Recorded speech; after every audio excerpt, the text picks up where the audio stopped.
A06 carpet နဲ့ A20 carpet ဘာကွာချက်ရှိလဲ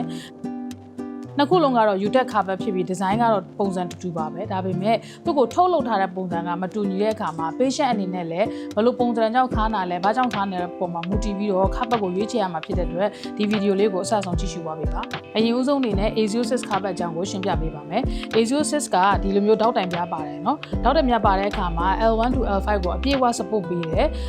ခါတောက်တိုင်ပြပါတဲ့ဖြစ်တဲ့အတွက်ဝစ်လိုက်တာနဲ့လေခါကိုတက်မှတ်သွားစေတယ်ဒီတောက်တိုင်ပြကခန္ဓာကိုယ်ဝါတဲ့လူတွေဘိုက်ပူတဲ့လူတွေအနေနဲ့ဆိုလဲသူက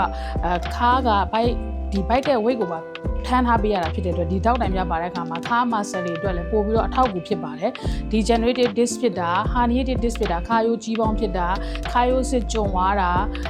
disc ပြနည်းနည်းလေးပဲပေါက်တာဘယ်လိုပဲဖြစ်ဖြစ်ပေါ့နော်ဒီ A06 carpet ကသူ့ကိုအပြည့်အဝ support ပေးနိုင်ပါတယ်ပြီးရင်ခါကြောညှက်တဲ့လူတွေအနေနဲ့ဆိုလဲဒီ carpet ကလုံးဝ weight ကို weight တဲ့ carpet တစ်ခုဖြစ်ပါတယ်ဒီ carpet တွေကဒီကြီးကအင်ကြီးကိုချုပ်လုပ်ထားတဲ့ကျိုးသားနဲ့ထုတ်လုပ်ထားတာဖြစ်တဲ့အတွက်ဒီကျိုးကတင်ပြတ်မအောင်စိတ်ပူစရာမလိုဘူးဒီကောင်ကလုံးဝမပြတ်ဘူးခါဘက်ပြက်စီသွားတဲ့အနေထားရောက်သွားရင်တော့ဒီကျိုးကမပြတ်ပါဘူးအဲ့ဒါကလုံးဝ company ဘက်ကလည်းအာမခံချက်ရှိပါတယ်ဒီကျိုးတော့ကလေပြီးတော့ဒီကျိုးက adjust လုပ်လို့ရတာဖြစ်တဲ့အတွက်တင့်ခါရဲ့ပုံသဏ္ဍာန်အနေထားတိုင်း patient တယောက်နဲ့တယောက်မှာခါအယုတ်ပုံသဏ္ဍာန်ကမတူဘူးဆိုတော့ဒီခါဘက်ကအဓိကအားသာချက်ကဒီကျိုးပဲဖြစ်တယ်ဒီကျိုးနဲ့ထုတ်လုပ်ထားတာဖြစ်တဲ့အတွက် patient ရဲ့ခါပုံသဏ္ဍာန်အနေထားတိုင်းကိုသူက adjust လုပ်ပြီးတော့ညှိပေးသွားတာဖြစ်တဲ့အတွက်အပြည့်အဝ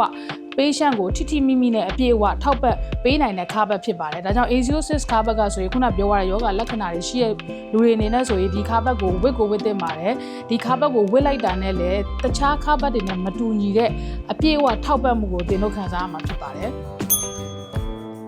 နောက်တဲ့ခါဘက်တစ်ခုကတော့ A23 ခါဘက်ဖြစ်ပါတယ်ဒီခါဘက်ကခုနပြတဲ့ခါဘက်နဲ့ပုံစံအနေထားအားလုံးတူပါတယ်ဒါပေမဲ့တစ်ခုပဲမတူညီတဲ့အချက်ကတော့သူ့မှာခါတောက်တိုင်ပြမပါပါဘူး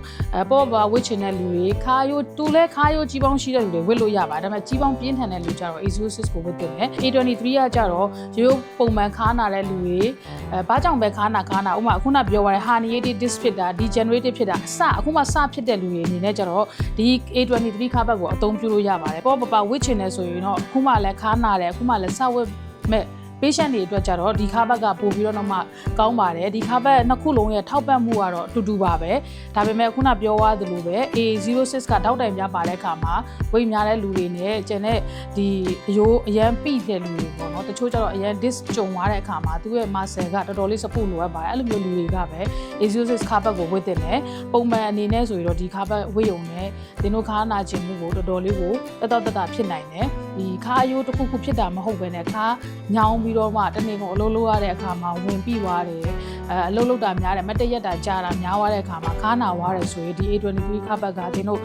45မိနစ်တစ်နိုင်လောက်ဝစ်လိုက်ရုံနဲ့နောက်ထပ်တစ်ခေါက်ခါဘက်ပြန်ဝစ်เสียမလိုတော့ကောင်ကို